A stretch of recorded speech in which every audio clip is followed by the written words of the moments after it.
Здраво, ова е 401-то издание на Видеологија со Златко Ѓелевски, дигитален краток осврт за актуелни филмски остварувања, односно спонтана критичка анализа која е збир на први впечатоци илустрирани со подвижни слики. На денешниот репертоар е The Secret Agent од Клебер Мендоса Фильо, во кој станува збор за Армандо Солимоес, глумен од Вагнер Моура, кој во 1977 година глуми технолошки експерт кој бега од мистериозното минато и се враќа во својот роден град Ресифе, како Марсело Алвес, во потрага по мир. Набрзо сваќа дека градот е далеко од засолништето што го бара, затоа што по него трагаат платеници на властите кои имаат намера да го ликвидираат. Во дадена инстанца, воената диктатура на Бразил, може да условиме дека е некакво природно гледачко надоврзување на минатогодишниот бразилски представник на Оскарите I'm Still Here, каде можевме да ги согледаме ригорозните механизми за отстранување на ликови кои се противат на корумпираната агенда на доктринарниот режим, само што во тој филм беше исчезнат сопругот, а во филмот на Фильо не исчезнуваат мртвите тела, туку ги има насекаде низ улиците. Ликовите стануваат екземплари кои го символизираат непреболот за илјадниците згаснати животи од страна на властодржците, неволни хроничари за една горка лекција која нема да ја најдете во историските читанки, затоа се филмовите тука да не потсетат. Прологот на филмот има способност перфидно да го изигра секој гледач, дека му престои гледање на дело на главен лик кој е таен агент, судејќи според тропи на шпионскиот криминалистички трилер кој ги користи против гледачот, затоа што целта е демаскирањето на овие жанровски конвенции и истовремено доловувајќи човек на погрешно место вовлечен во политичката игра на многу повисоки инстанци и од попрефригани играчи, а всушност е само научник кој прави патент за литиумска батерија, кој нема дозволи да биде девалоризиран неговиот труд од страна на органот на власта, но таму кај што се засадува непочит, не може да се избегне каузалниот след на реперкусиите од конфликтната поставеност на фигурите на шаховската табла. Има во филмот една латентна игра со неговото име, која буквално се однесува на Джеймс Бондовците и останатите агенти на тајните организации, но во бразилскиот контекст се пропагира нешто сосема поразлично. Имено, таму тајните агенти се ситуирани на други позиции, всушност тие се продолжетоците на властите кои се прикрадуваат до народот, наслушнуваат незадоволството, го шпионираат народот на властите и последователно на нивната инволвираност, парче од вината за исчезнувањето на луѓето пристигнува и на нивната адреса. Влезот во Ресифе со претресот на полицајците може да се чита и како предупредување за тој денецот во градчето да не му падне на памет да прави зулум во вестернот. Армандо, односно реобмислениот Марсело, колку и да ги користи сите канали за криење од радарот на властите со помош на групацијата на луѓе кои се дел од отпорот, кои не се согласува со нивниот режим и го крие бегалецот, досек и животот во кој треба секојаш да се гледа преку рамо, да не е следен од некого и не е баш некаков живот, туку робство на слобода. Нема јасни назнаки за смртта на неговата сопруга, односно за незината судбина. На синот му се кажува дека починало од пневмонија, ама знаеме што се случува ако на мафијата и покажете заби, па затоа е професорот во бегство да го спаси барем синот, кој како и многу други ликови во фрагментираниот наратив, не ги има сите чинители од мозаикот за да ја состави приказната за неговите родители, бидејќи парчињата не се одвествуваат. Прекрасен мотив е процесот на заборавање на тие што не се помеѓу нас кога ќе изгледат сеќавањата и не се зборува повеќе за нив, како во случајот на мајката и сопругата, мала нишка која на голема врата го поставува заборавот како предмет на делото, од индивидуално до колективно рамниште под диктатурата. Ама снимките памтат. Нема да ја допуштат колективната амнезија, која би ја посакала бразилската удба. Записите не се бришат, а режисерот има направено живописни ликови и прави детален пресек на подобието, што го оживотворува ова дело. Мирис, текстура, туку и наративни коски и месо на нив. Ако барате диспропорција, односно дисбаланс меѓу сталежите, проследете го случајот на богаташката со привилегии од полицијата и суството и може да претпоставиме дека таа не ни била исклучокот што го потврдил правилото, туку таа била правилото. Љубовта кон хорор Жанрот на режисерот е неспорно, особено со препознавањето на бубата аналогна на Shining од Кубрик или пак Ајкула од Спилберг, кој прераснува во лајт мотив во филмот, кој продуцира кошмарни привиденија, што исчезнуваат откако ќе се гледа филмот, за кој создаваме кој знае какви представи кога сме мали, додека не се соочиме со реалноста и ги погледнеме грозотиите во лице. Додека се измолкнува ногата од утробата на екулата, да го напоменам и мотивот на влакнестата нога кој има прераснато во урбана легенда од реонот,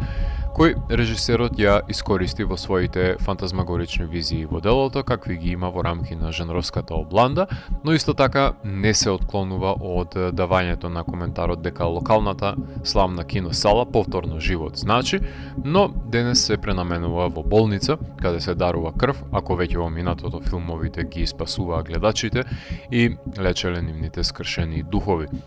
Смелост бара да се поврзе гледачот со некој лик од уметничко дело и да му го одземете од пред очите. Тоа е една сурова шега за животот, која од моја страна секојаш ќе изнуди аплауз, која во овој случај може би антиклимактична, но во модерното разглобување на спомените, од перспектива на денешната преслушувачка на говорите од минатото, режисерот свесно го фрагментира делото и одзема витални делови од смртта на многу ликови, за да остане само гледачката хипотеза,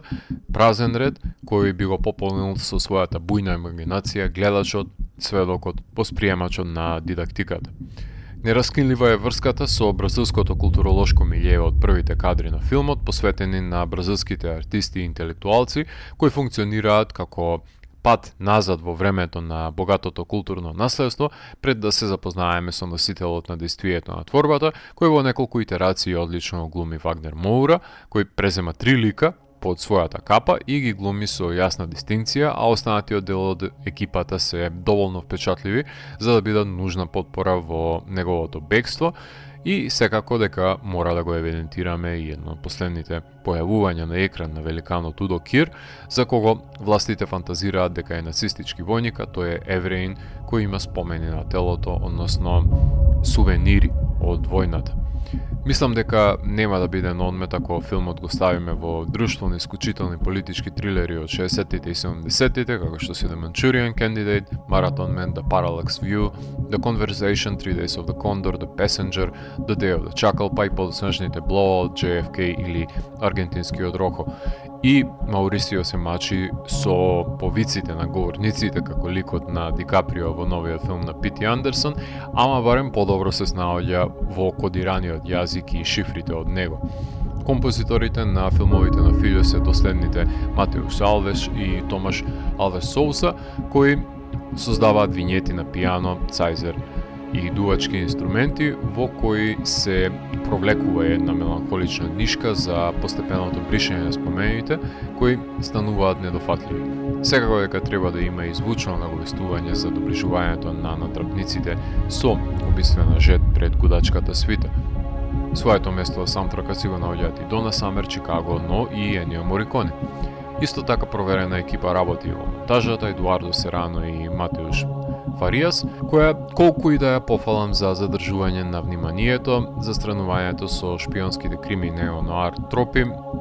иземањето на податливоста на неживите, извадоци без кои повторно би успеале да направат безпрекорно течение на действието, морам да ги обвинам за екзибиционизам од речиси 3-часовни пропорции, кои секако дека на моменти може да подлегнат на наративна липосукција. Кинематограферката Евгенија Александрова користи зумови, поделен екран, уловува практични ефекти во кадар, користи анаморфни леќи, за да се доближи естетиката на творбата до 70-тите, без разлика на тоа што филмот е снимен дигитално, а не на филмска лента, сепак делумно успева да го вгнезди гледачот во задкулисните збиднувања на расипничкиот бразилски режим од минатото. Бразилскиот филмски критичар и режисер Клевер Мендоса Филјо беше еднаш застапен во видеологија, односно за 7 епизода доби со неговиот филм Бакарао, која говори за неговите претходни остварувања, а по него тој го објави едночасовниот документарен филм кој ги опфати подготовките и снимањето на филмот насловен Бакарао но мапа, Додека пак во 2023 година сними уште еден документарен филм, Pictures of Ghosts, кој беше посветен на филмската престолнина Ресифе, која не изгледа на начинот на кој изгледала кога се ценеле филмските храмови, романтизирајќи го времето кое не постои и впрегнувајќи го со пренаменетите архитектонски зданија, проблематика која ја допира и во епилогот на новиот филм, а на постер може да се забележи и прикажувањето на насловот на тој филм во киносалата на The Secret Agent, како една автореференцијална игра на режисерот. Неговиот нареден филм, Rivers of Dust, би требало да го работи со режисерот Јулиано Дорнелес. Делата на Филјо се строго поврзани со бразилското културолошко минато, меѓутоа секогаш наоѓа простор за нивно надприродно реобмислување со вметнување на фантазмагоричните жанровски елементи, кои се составен дел од неговиот ракурс, кој не може да ги негира. Моето гледиште е дека предолг е првиот чин и му натешнува на делото, без разлика што го создава ритамот на влез во светот. Не мора секоја уличка да ја дознаеме и секој жител на зградата. У филмовите на Филјо секојаш има обзреднувачки сцени каде се гледаат продукцијските пропусти кои ме isfрлуваат како гледач, кои би делувале аматерски за некој што не би бил запознаен со неговото стилско изразување. Филмот имаше својата премиера на Канскиот филмски фестивал, каде освои 4 палми, вклучувајќи ја таа за најдобар актер, режија и палмата од пресци. Потоа беше прикажан на фестивалите во Сиднеј, Телјурид, Торонто, EFI Цирих, Њујорк, Beyond Fest, Рио, BFI Стокхолм, Black Nights во Талин, Palm Springs, Лјубљана, а кај нас играше минатогодишното издание на Синедис. Номинирани со 2 номинации за BAFTA, Critics' Choice, 1 Сезар, освои 2 златни глобуси за актер и за неанглиски филм, номиниране за 2 сателити, 2 Готами, 1 Independent Spirit, и ако тоа не беше доволно, се обедини латино заедницата и го номинираше во 4 категории на Оскарите, односно за најдобра машка улога, ансамбл, најдобар филм и најдобар интернационален филм, представувајќи го Бразил, така што лобито на Неон се исплати, да видиме дали ќе се избори за некоја од нив. MK2 го продуцира, а во сад може да го гледате на Netflix во Британија на Mubi. Филм за избледувањето на спомените за човек кој неколку пати го променува идентитетот за да го избегне реваншистичкиот удар на арогантната власт, која не дозволува нови почетоци на интелектуалците кои си го бранат сопственото достоинство, туку ги наградува со нишан во челото. Ако морам да го евалуирам, тогаш The Secret Agent од мене има 4 од 5. Доколку ви се допадна 401-то издание на дигиталната архива Видеологија, лајкувајте го видеото, споделете го и следете го каналот. Последете и поснатите рецензии на виртуелната полица. Ви благодарам за вниманието. Поздрав!